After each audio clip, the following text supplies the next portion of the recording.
Lanka met en avant le tourisme médical en Afrique. Après Agadir et Marrakech, c'est la Ville Blanche qui abrite cette année la 3e édition du Sommet africain du tourisme médical, une nouvelle édition qui vise essentiellement à promouvoir le domaine de la santé dans l'offre globale des prestataires du voyage et des tours opérateurs. C'est un reportage de Samir Bouhmidi, le récit est de Tarek Boukhat.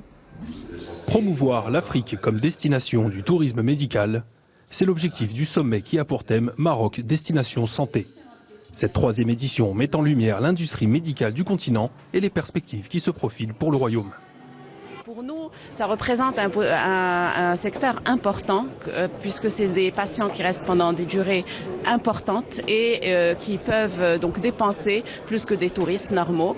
Et en plus, pour nous, c'est une niche qu'il faut développer parce qu'il nous faut des infrastructures de santé pour les touristes qui viennent au Maroc. Ils ont besoin de savoir qu'ils peuvent être soignés. Sur la carte mondiale du tourisme médical, le royaume progresse à son rythme. Selon le rapport 2016 du Medical Tourism Index, le Maroc occupe la 31e place à l'échelle mondiale et la seconde sur le continent, derrière l'Afrique du Sud et devant la Tunisie. L'idée quelque part, c'est que cet espace soit une vitrine à l'international pour le Maroc en tant que destination santé, afin de créer un écosystème tournant autour de ce concept qui est à forte valeur ajoutée pour le Royaume du Maroc.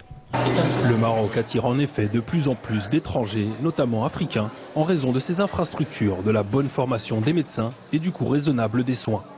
Les voyages dits de bien-être dans le royaume auraient attiré plus de 2 millions de touristes l'an passé.